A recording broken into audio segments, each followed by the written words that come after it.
Hi, welcome to the Clinton Dogger Mullins Music and Motorcycles channel. This ride was May 16th, 2021.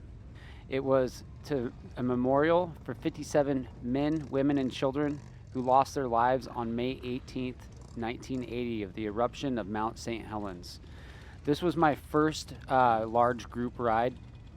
It was really cool because I had a friend that I'd met because I was riding the Yamaha Stryker at the time, a 1300cc chopper style bike. And through a Stryker group on Facebook, I met a gentleman named Kenny, and he had the same exact bike as me, and he invited me out. And so I rode all the way from Westport, Washington to up, left super early in the morning, and rode to meet at the Shell station in Castle Rock. And got to meet a bunch of his friends. A lot of the guys actually were riding on sports bikes. Everybody there was super friendly. Right here, as you can see, everybody's lining up, and at this point we've been hanging out for about a half an hour, and bikes are just going out constantly. So there was probably around 1,000 bikes, or maybe more than that actually were on this ride. I ended up riding up for this one alone with a passenger. So right here, I'm turning around to park behind Kenny on his Stryker, 2 Strykers deep.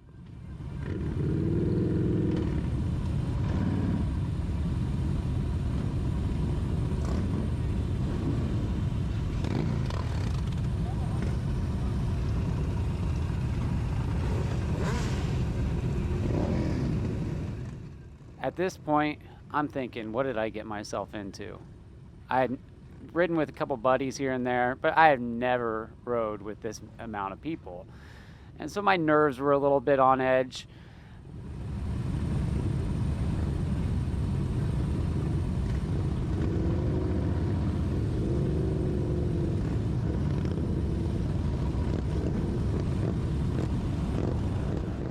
This ride was organized by ABATE of Washington.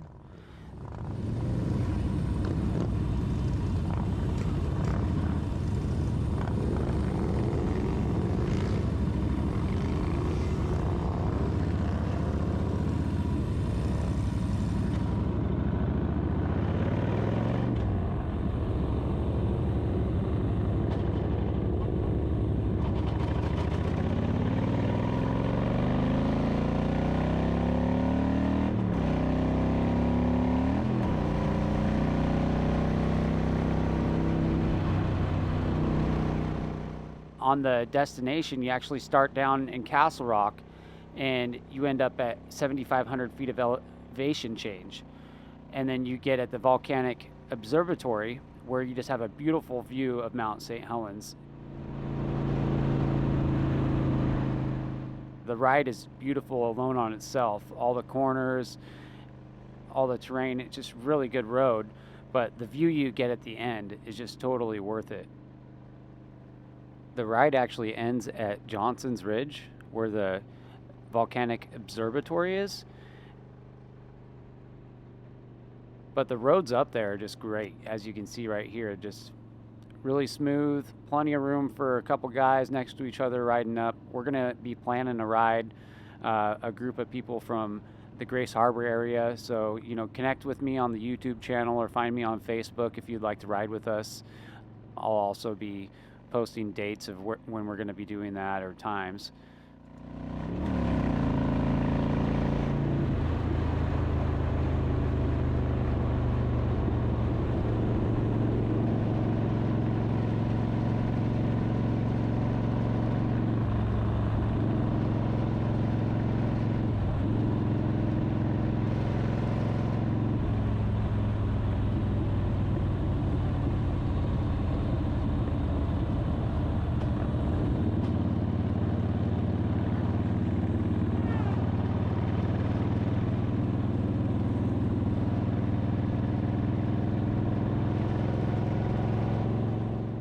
As you see here on the right, all the way up, there's people videoing and really taking in the bikes coming by. So not only are we having a blast riding up this mountain, there's a bunch of spectators that are really enjoying the motorcycles passing by and getting to experience that.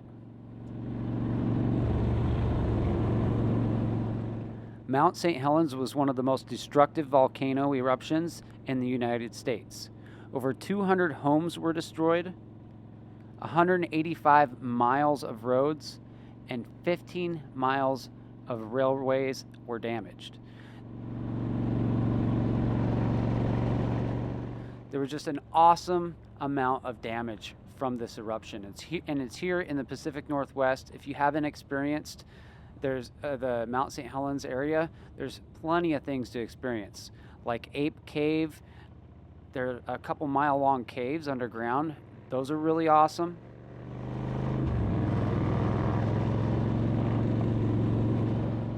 As I refer to the awesome damage, I'm just talking about how large this damage is, how beyond human it is, and how amazing our Earth is. It's just something that is beyond my mind that I can even think of.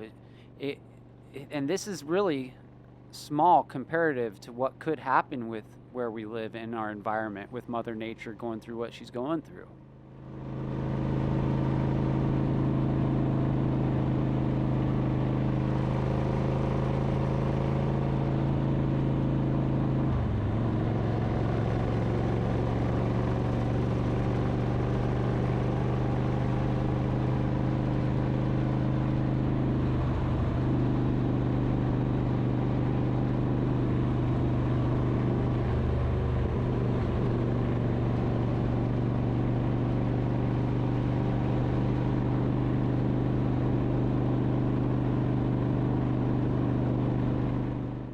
ABATE of Washington that put on this ride is a non-profit organization.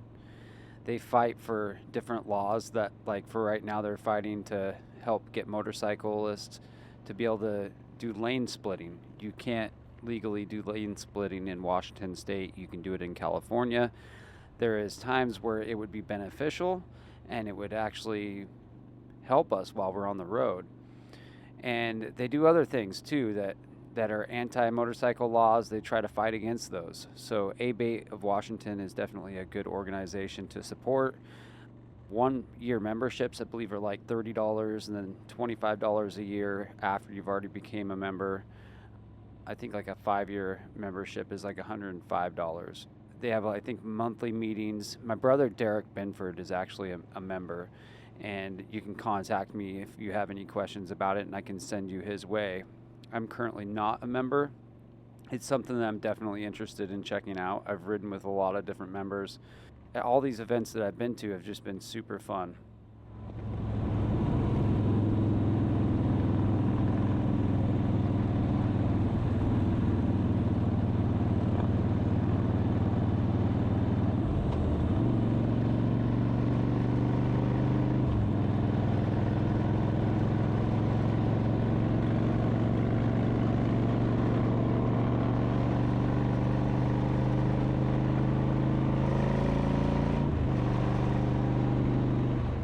Speaking of Derek, he actually has this motorcycle that I'm riding right now.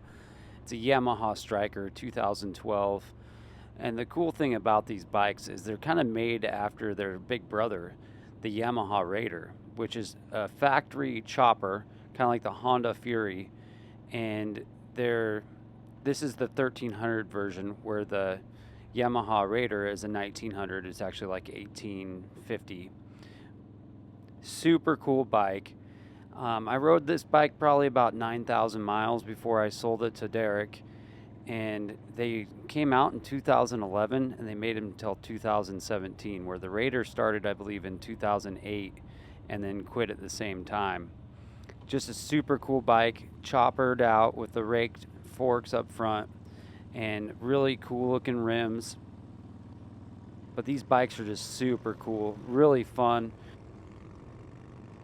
I went from a Yamaha 650 to a Sportster, and before the Sportster I had a Softail for a minute, and this was just the in-between really for me to move up onto the next level of bike. So if you've been riding like a Sportster or a 650 and you're looking for a bike that's got a little bit of get up and go and really fun to ride and a looker where people are going to see it and give you compliments pretty much anywhere you go, the Yamaha Stryker is a great bike.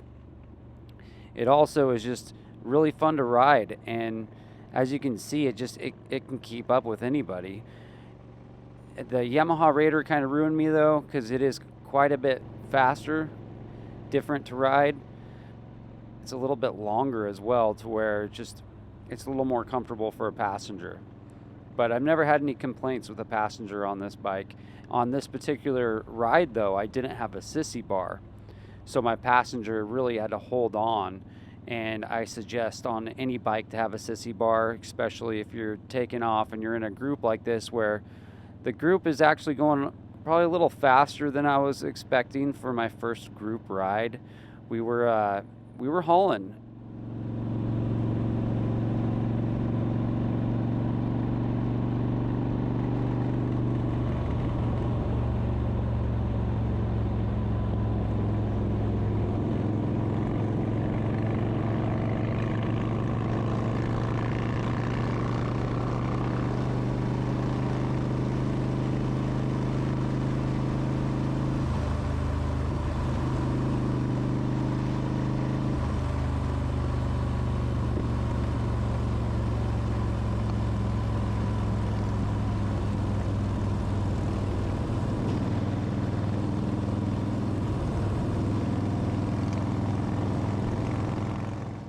As you can see too to the right, just beautiful landscape on this ride. It's one of those rides that you just have to experience. Going up to Mount St Helens, since I was a little kid, I've been going up there. My dad had a septic business.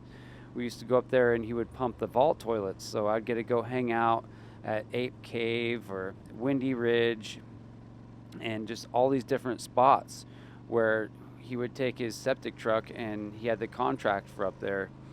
Great memory for me as an adult now of all the times I've been up there. As a kid, we would take a blanket and we'd lay it in the parking lot if we would be there late at night and just look at the stars, and you feel like you're so close to the stars. You can just see a lot more from up there, because again, we're going 7,500 feet up in elevation on this ride.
So I edit a lot of this out coming up here.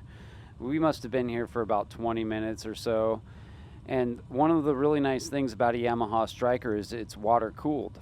So the only way you're going to overheat really is if your fan quits working, which it has. We did a ride. It was actually raining out. It wasn't that nice of a day. It wasn't that hot. We rode out to Seaside, and it was a really fun ride. And we went through downtown and just a little bit of stop and go, and the light came on. There's like a red temperature light that came on the dash, which on a Stryker they have, like on your handlebars you actually have your speedometer and everything. And some people think it's really cool. I think it's super ugly. It's one of my least favorite things about the Stryker. Where the Yamaha Raider, it's actually on the tank and it looks super cool and it's blue. Where the Stryker, it's a red light, which I thought was cooler than the blue light. But on your handlebars, come on, that's just weird. I overheated, and it turns out that the reason I overheated was the fan quit working. So I went to order a new fan from Yamaha, and it was going to cost like almost $400 for this new little fan. So my brother Brandon finds this $20 or $30 fan on Amazon. We buy it and put it on there, and it works great. It hasn't had a problem since. Saved me $300. Just a really cool little hack.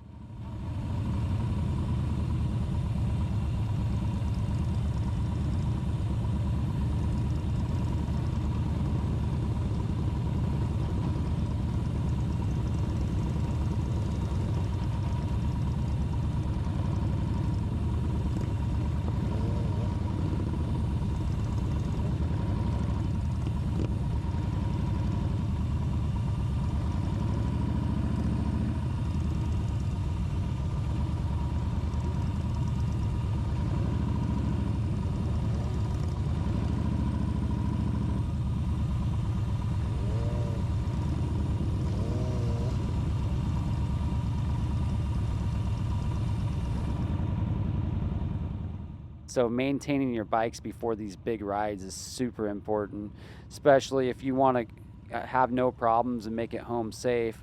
Just do a quick walk around. I always check my tire pressure before a big ride, or try to check it every ride.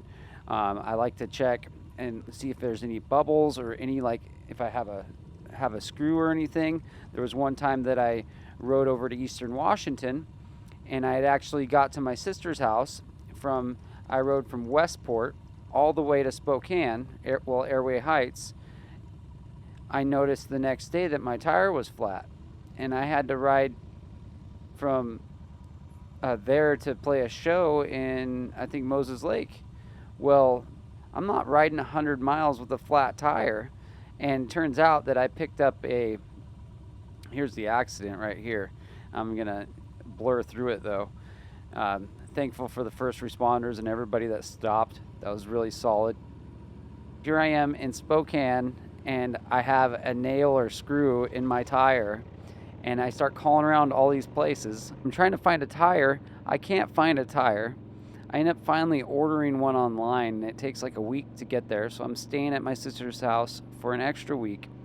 And then I call all these motorcycle shops, and it's during the summer, so nobody wants to put it on. They're all 2 weeks, 3 weeks, 4 weeks booked out, or a month, And so finally I beg a Yamaha shop, get me in there so that they can take care of my tire, which they eventually do.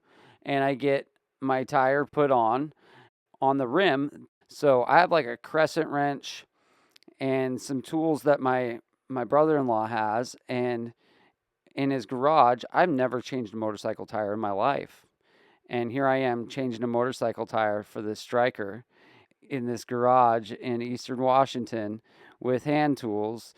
And now I'm going to ride 5 to 7 hours back home. That honestly is probably my fault, because I was lane splitting on I-5 in the right lane where there's a ton of debris. I actually got pulled over for it, and I probably picked it up right there.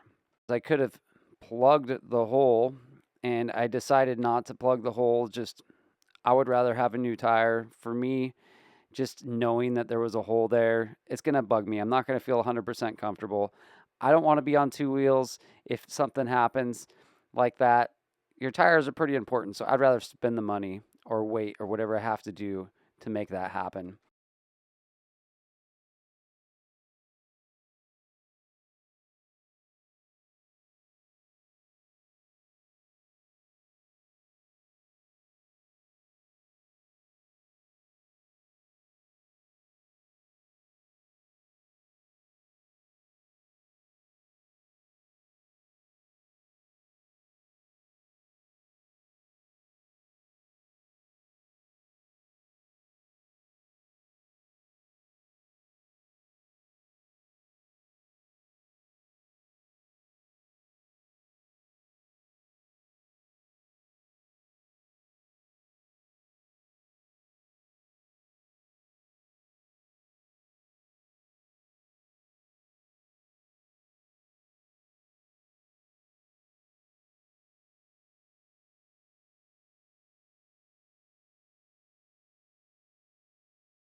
was my first time riding in a big group.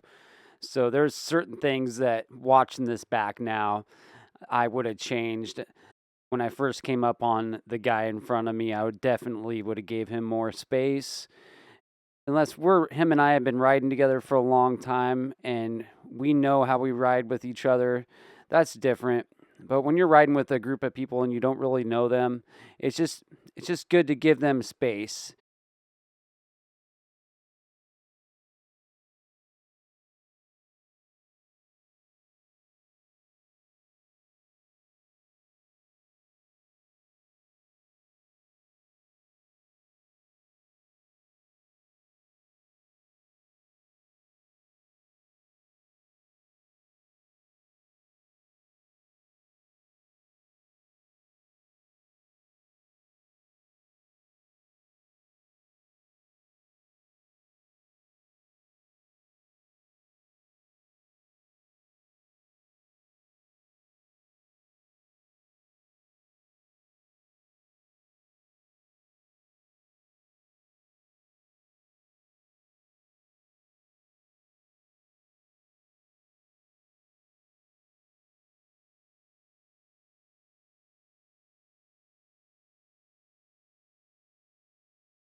Shortly after this ride, my brother and I started a Facebook group called West Coast Bad Cycles, which we have changed the name to just Bad Bikes, which stands for Brandon and Dogger Motorcycles.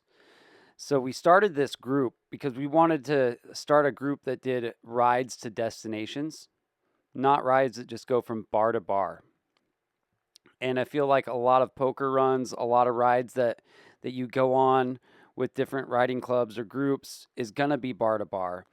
And that's something that we really wanted to steer clear from. I like to ride. I like to go out there. Like, this is a perfect ride for me. I'm out on the road for an hour or two, going to a destination that's beautiful, and I'm enjoying the ride. I love to meet people. I love to conversate. That is part of what I really love about the biker community and the brotherhood, sisterhood that we get. That is a beautiful part of it. But for me, I'm in it for the ride. That is really what I'm in it for. I'm in it for that thrill I get when I'm on two wheels and that wind is hitting me. So we started this page called Bad Bikes. You can find it on Facebook. We'd love to have you if you're listening. And also, it don't matter where you're at, you can watch our videos that we're going to be posting, and I'm going to be posting them on my channel as well. Bad Bikes, we're a group of riders that just want to ride. We don't just do street rides. We actually host usually one ride a month. During the summer, a little more than one ride a month because we like to do the enduro thing as well. One of the rides that we usually do once a month at least is we go out to the Wainuchi Dam. We'll meet up at like the Shell station. I believe it's the Monte Square in Montesano.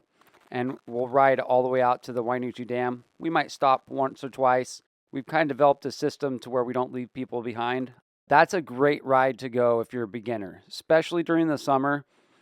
Our last ride that we did might not have been the best for beginners because just after the snow, we had a lot of gravel on the road. We actually had some mud from the floods, and there was snow up at the lake.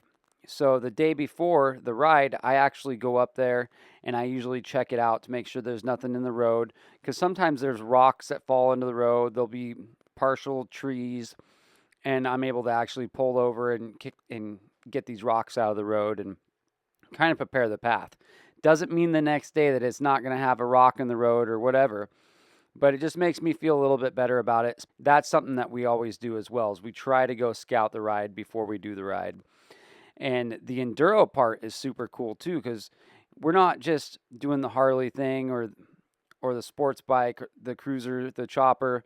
We're going out there on enduros like TW200s, and we're going out there and we're going from, let's say we go all the way to the Wainuchi Dam. We'll ride Donkey Creek over to 101, and then we can go from 101 up to Quinault, and we can go do the loop around the lake, which you go up to South Shore. Just a beautiful ride. Bad bikes. We're out of Montesano, Washington. We do make custom bikes. That's something that we've been getting into. So, for instance, the last few bikes that we did were ultra classics. One was a police bike. It was a 2008. We just put bigger bars on it, heated grips. We'll throw new tires. Like on my 06 Ultra, we just put a 21-inch rim. He's got a 07, which is basically the same bike, just the bigger motor. And I believe he's got the 103 in it, and then I've got like the 88. And we have the same 21-inch rim. We match, which is super cool. And we just like to do that and then make the bike super cool. And if it's not something that we're into, find a home for that bike. And I usually ride a bike before I sell it for at least 1,000 miles. So I know that this bike is ready for the road. I know it's safe. And if there's any issues or anything, I'm going to know about it before I sell it. That's one of the things I really like to ride. So if I can put 1,000 miles on a bike before I sell it, I actually do have bikes available. Right now, I actually have the police specialist. It's that 2008 with the LA Chopper bars and the heated grips. Super awesome bike. It's got the leg fairings with the speakers. They're kickers. They're marine speakers so they can get wet. And it's got the JBL updated speakers in the fairing. Super fun bike. It's still got a lot of the police wiring in it.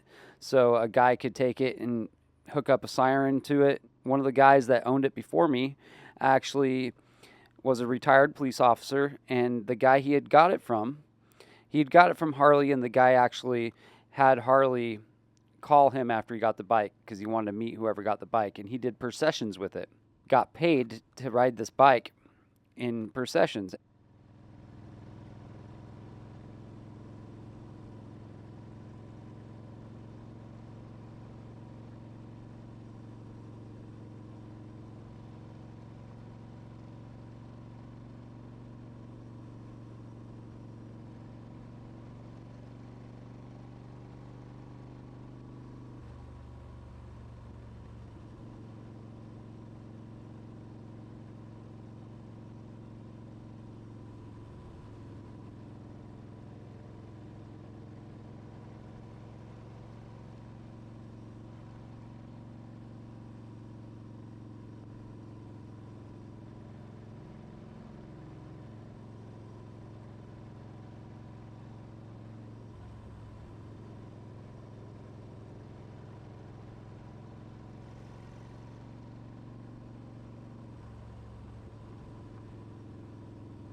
And we keep just going up in elevation.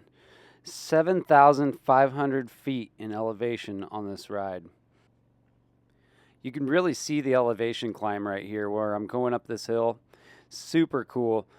So another awesome ride that you could try out if you're into off-road or dual sport is the BDR. So Washington has a BDR, Oregon, California, Utah, Arizona. There's actually 11 in total. I'm not totally sure on all the states that have them, but that's one of the rides I plan on doing this year. And I'm probably not going to make a big event for it, and I'll probably do something similar for Sturgis, which I would really like to go this year. I've never been to Sturgis.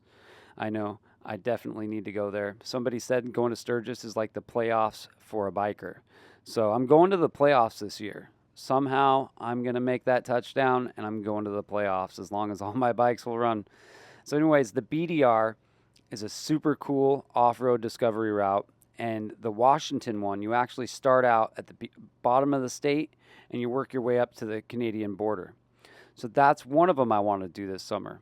The other one that I want to do is you go from west to east, which I do all the time on my street bike. Start in Westport, go to Spokane, because I go there during the summer months. I try to go there about once a month to see my sister and my nephew.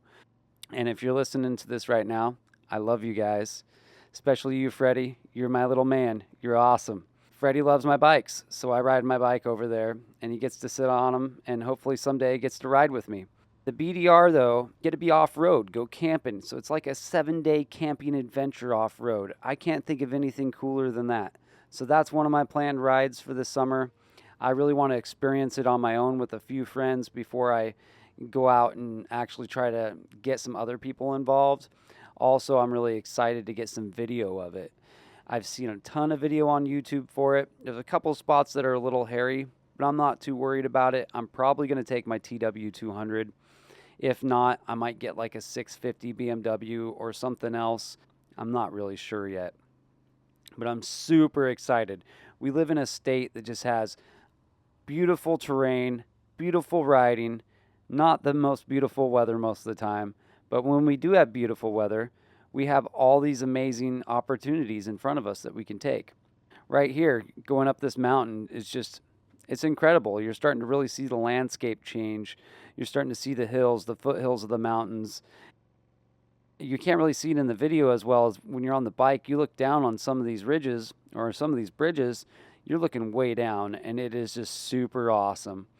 Really awesome. Like right here, coming up, you can kind of tell actually, coming up to our right. Yeah, right there.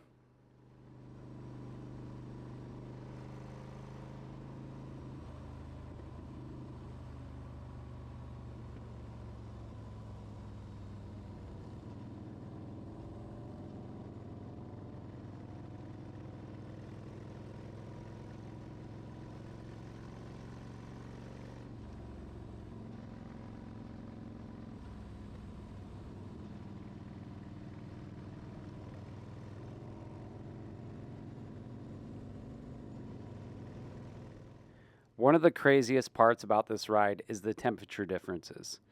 So you're going from basically 7,500 feet difference in elevation. Well, I started at the beach on this trip in Westport, sea level, all the way to the mountain.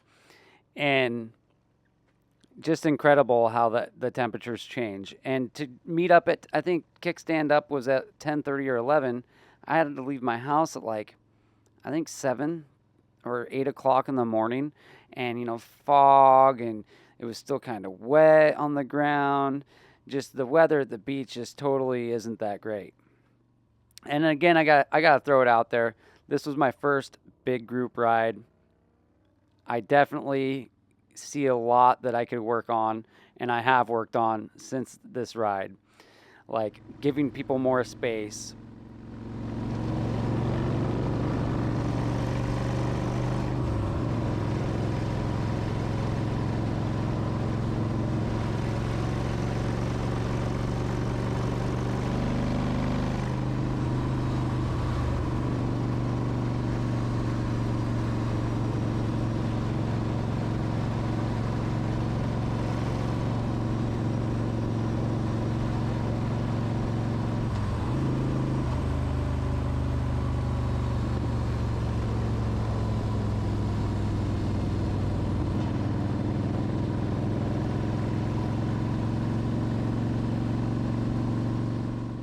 After the Mount St. Helens eruption, this is a super cool fact, there was 150 new lakes and ponds. Super crazy. So like you have this huge destruction, and then there's a creation after the destruction. Check out right in front of us right here, this bridge coming up. Freaking awesome. Right here is one of my favorite spots of the ride. You're just rolling and you're up in the heavens. It's just beautiful. Out of all the volcanoes in the Cascades, Mount St. Helens is one of the most active volcanoes. It's also really young. It's only about 3,000, 3,600 years old. And another interesting thing I was reading about is a lot of the trees and plants that were young at the time, that were under snow, actually were protected from the ash and different things. So those made it through the eruption, maybe not on the eruption side, but a lot of plant life was able to survive because of that. Around 3,600 years ago in the Mount St. Helens area, Native Americans actually abandoned the area because of the activity of the volcano. Can you imagine not understanding science like we understand it now, and you're out hunting with your family, you're gathering food, maybe you live close by, and you're dealing with this big mountain doing its thing? Yeah, I'm gonna probably be moving away from that thing. That just sounds scary. We're just climbing an elevation, constantly going up, and you can guess how fun it is going down. I didn't get any video going down. At the time, I don't know if I had an extra battery, but the only video I have is going all the way up to the top of Johnson's Ridge. And going down was my favorite part. There's less motorcycles because everybody's kind of chilling up top and people kind of leaving in little spurts. I just gave it hell going down that hill, I'll tell you what. And some of those corners were super fun.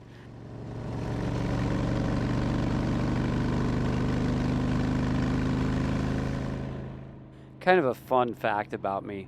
My brother Brandon and I play in a band called Gebular, and we actually opened for Hell's Bells at Hog Wild in Ocean Shores at the Quinault Casino. This is years ago, and I think we played on the Thursday or the Friday night, and then they played on the Saturday night. Super cool gig. We got paid really good, had a bunch of hotel rooms. It was super cool. But what that reminded me of is we have a ton of cool events happening this summer, and with COVID kind of being behind us, we're going to be able to experience those, and I think we're going to be able to enjoy them a lot more here in 2022.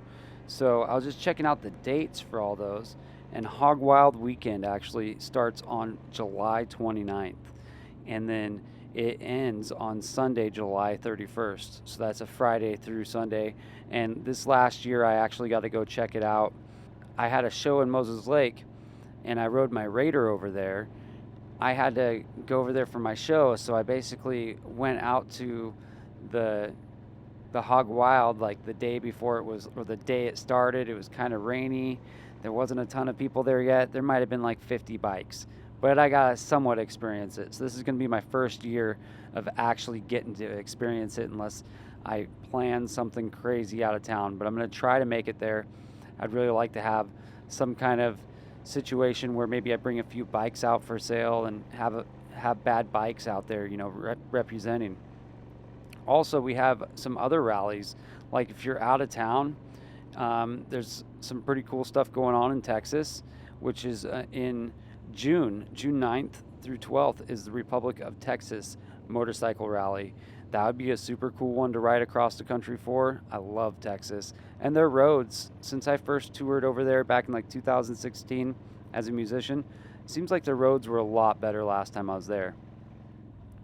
And the other thing that's happening with ABATE actually is on the 27th of March, they're having a motorcycle swap meet at the Grace Harbor County Fairgrounds, which I'm planning on having a booth there. I'm super stoked about it. I have a bunch of extra parts. As you can see here, we're actually pulling into a little spot where you can like look over a lot of the mud slide area, I believe. And we took a little break, and I'm riding with these guys right here that were with Kenny. So I stopped with them to hang out for a little bit. Kenny busted out his drone. He's got some super cool drone footage. I believe that Juno was with us here. That's where I met Juno as well. Super cool dude. All really good guys. I'm really thankful that I got to meet them through this ride. And that's another really cool thing about these group rides is building community, getting to meet people that you wouldn't have met. That's one of my favorite things. So lots of cool rides going on this summer, and that motorcycle swap meet on the 27th of March is going to be super cool.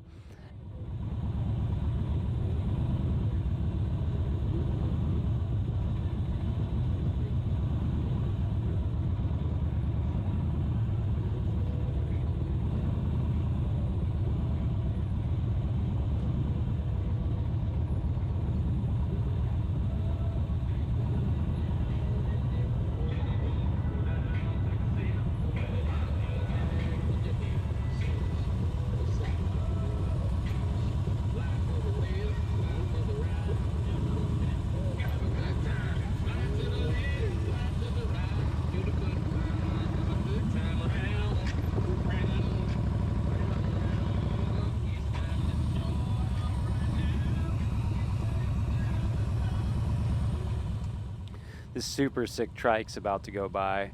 Then I'm going to be starting to roll up that mountain. Oh yeah, that was a beauty. I love those red trikes.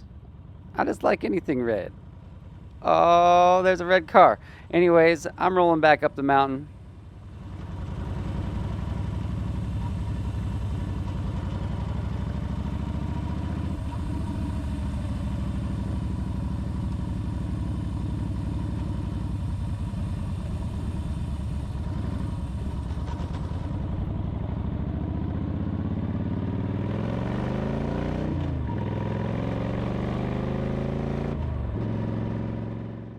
And this was a really cool thing too during the pandemic. I feel like going out and riding, I think a lot of people got into motorcycles. It's something that we could do in kind of social distance. I actually purchased my first street motorcycle during the pandemic.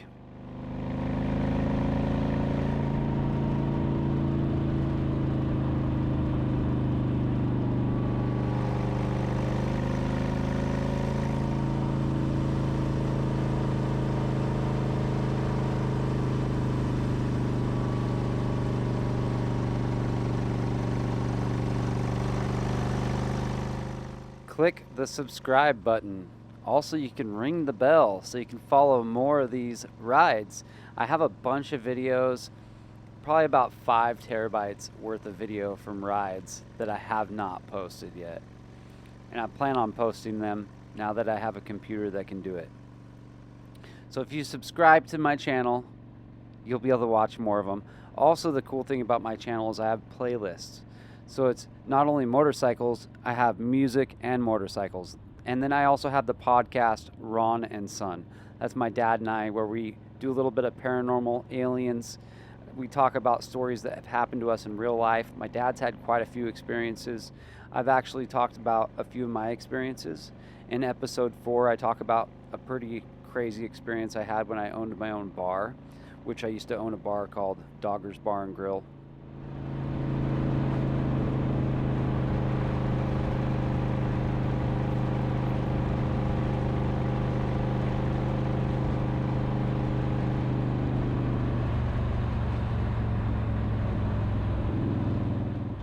During 2021, I logged over 30,000 miles between about 10 motorcycles.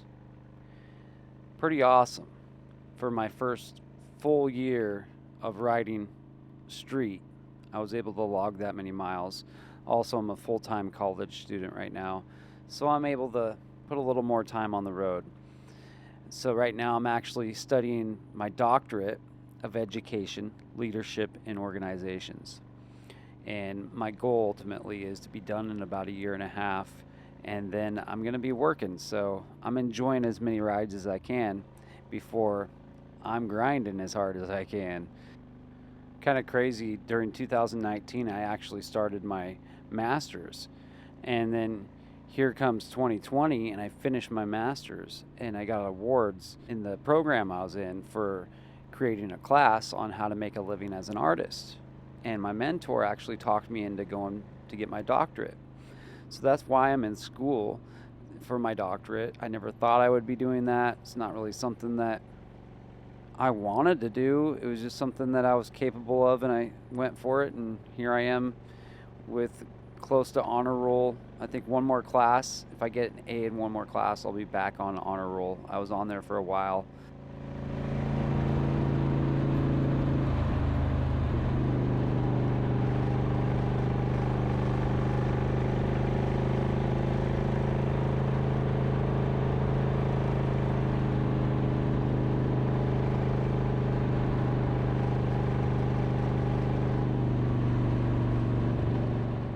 One of my favorite parts of this whole ride is the road. You could tell it's like a newer road, super smooth. Yeah, it's got a little bit of the chip seal going on, but it's all even. Like a lot of the roads I ride on normally, you got to watch out for potholes, moss, because there's like trees growing over it and it never dries during the winter or sometimes during the summer. As you can see here on the right, there's some snow. We're getting pretty high up in elevation. These roads, though, they're well maintained. There's no huge potholes. There wasn't any rocks. I'm guessing that some people probably went up and did this ride before we actually did the ride, kind of like what I do with the bad bikes thing. I go check out the path, make sure there's nothing in the path. And with all these little spots like this on the left right here, that's a solid thing to do, because you're going to have stuff fall down and it's going to get in the road. It's just part of what happens.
I remember as a kid going here in the, I would say, late 80s or early 90s when my dad was pumping the septic systems up above, and the fallout and just how everything looked was a lot different.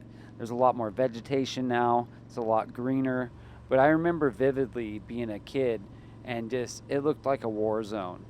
Just a complete different situation up there. Pretty wild.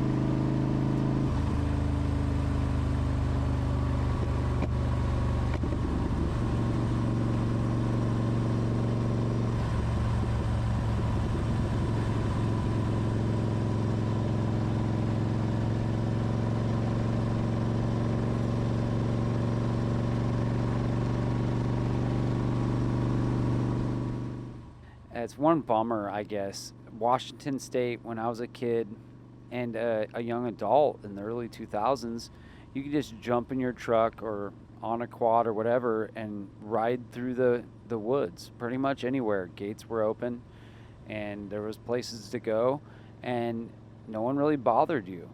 And if you were in a spot you weren't supposed to be in, you might see like Weyerhaeuser Woods Patrol and you just go somewhere else. And now it seems like everywhere is locked.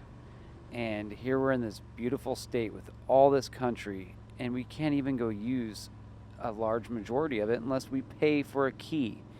That's a little frustrating. So if ABATE can figure out a way to work with that aspect of riders, I think that would be a beneficial thing to look into, is providing access for the riders that ride off-road. For them, going off-road on a logging road is a good time, and there's not a lot of access for that.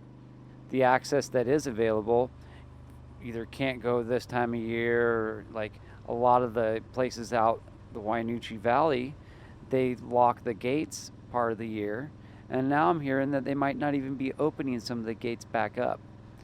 I just don't understand why we're not, as a free country, I feel like we should really have free reign and roam of some of these country roads.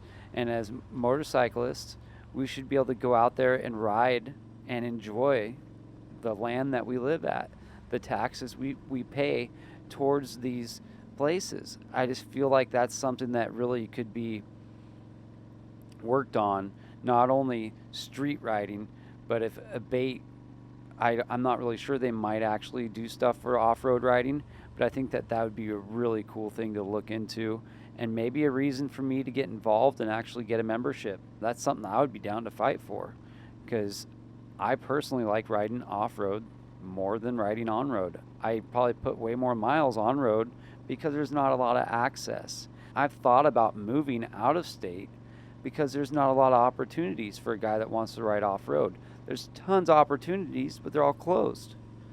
So I've thought about moving to Arizona or Texas or somewhere where I can actually jump on a bike and ride, and I see a road, I can go ride down it and not worry about getting a ticket in the mail.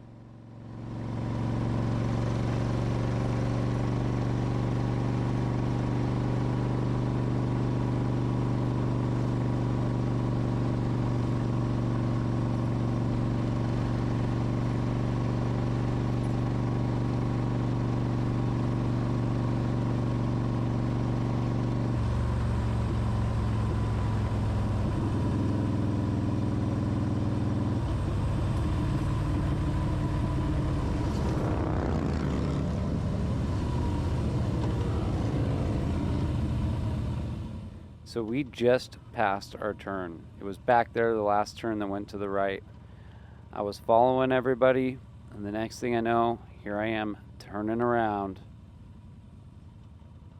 Sometimes the wrong turns is what makes a ride and makes the adventure, especially off-road. You're rolling, you're following your map or your GPS, and you see this random road, and you're like, what is down that? I ride with one of my buddies, Chris, and he is the king of, what is down that road? We need to find out.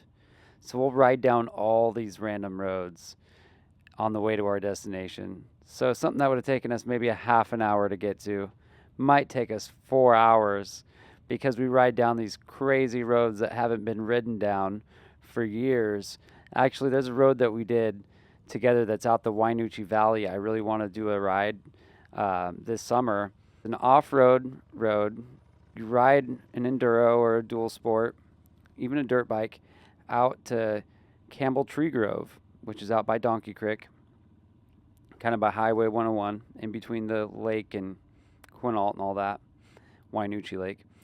And you ride past the campground. You end up on this spot where you're in the Olympics, and it's just beautiful, way up on a like old service road. You're looking way down.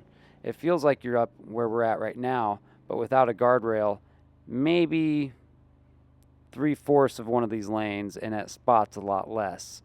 Just super crazy road. I think that a lot of people would have a good time if you're into the off-road thing.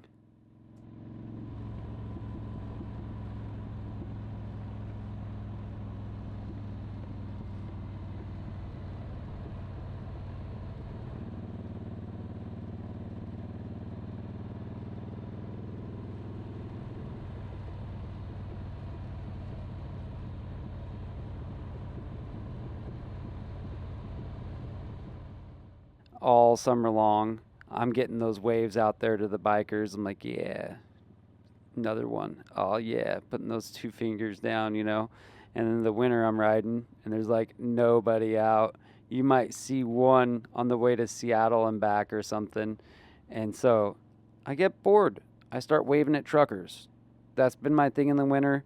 I start waving at truckers, log trucks, whatever it is. I just act like they're a motorcycle so I don't feel alone. Because sometimes you just feel like you're the only one out there freezing your ass off, and you got to throw out the 2 fingers.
I think that's one of the empowering things about riding a motorcycle in a group is you really feel that unity of being together. Kind of how today's society is with social media and technology and how communication is, we're really getting pushed apart where we're not as close as we once were. I feel like when we're in a group riding together, we're closer to each other, and we it's something powerful about that movement of people together in that motion, not just driving to work or on the highway, but on a ride with a purpose, like this ride with a purpose. It's just something I really enjoy. It makes me happy, puts a smile on my face, and I feel satisfied after I'm out on a ride like this.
One of the things that ABATE is going to do is they're going to educate people about the new laws.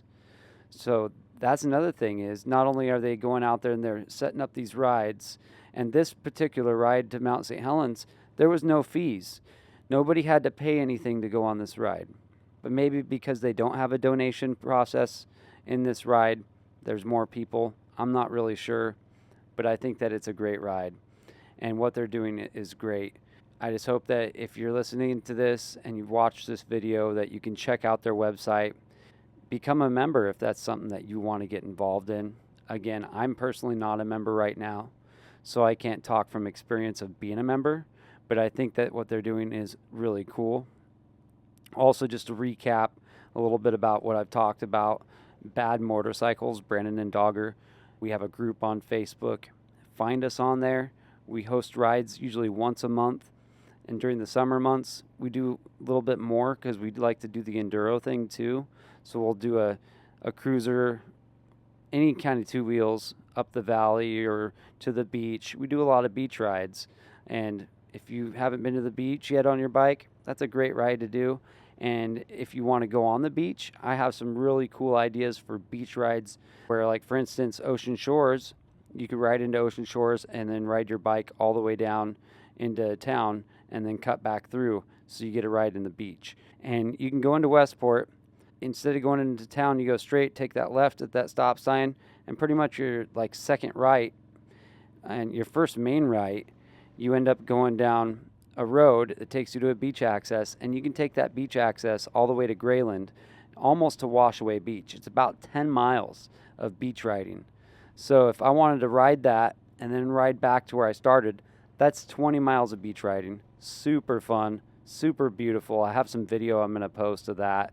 I actually have one on my channel of riding that ride under my TW Adventures, I believe, on that playlist. Totally check that out. Super cool views, just beautiful. There's bald eagles. There's not very many people there during the week, so I usually ride it during the week. On the weekends or a clam tide, there's going to be a lot of people, so I kind of avoid it. I understand a lot of people can't ride during the week, but we do host stuff in the week as well for people that can. So that's something we're going to be doing. But the other ride I want to do is I want to do that ride, and then I want to ride the enduros and the dual sports all the way, and I want to ride the Long Beach Beach. And I believe that's 20 miles to Ocean Park, and you can do the 20 miles back. So that'd be 40 miles of beach riding, and then counting the Westport riding, that's 60 miles of beach riding. And that, to me, in one day would be super fun and an accomplishment. So that's something I would like to set up. I wanted to set it up last year. I never did. So I'm going to try to set that up. And as you can see, we're just getting right up there to Johnson's Ridge right now. Everything's a little colder up here, but since we had the sun hitting us really hard, it was actually really comfortable.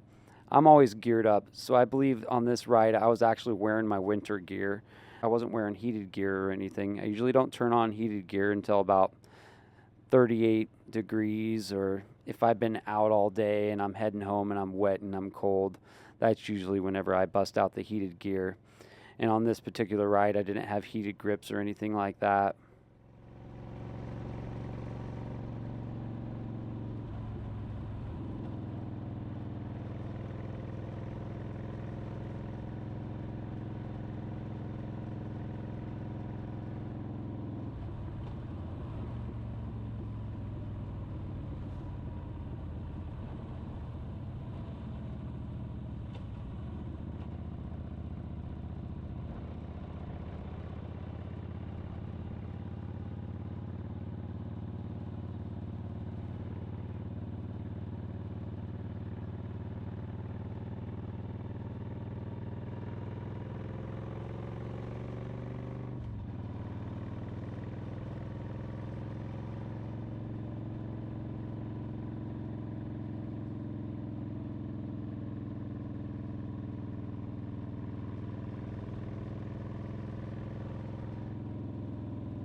we're right up here. This is Johnson's Ridge. As you can see, we have some snow melt, so we can have a little bit of slippery tire while we get up here and go around the corner. And just tons of bikers. We had all kinds of my friends up here, and there were so many people up here that I didn't even see most of them because there was just a lot of people. I mean, Juno was here. He was up top. I think he had a drone, or Kenny had his drone up there doing their thing with their drones. We all came around here and parked over to the left and hung out for, I think we were there like a half hour, and then we ended up rolling out. Thanks for watching. Hit the subscribe button.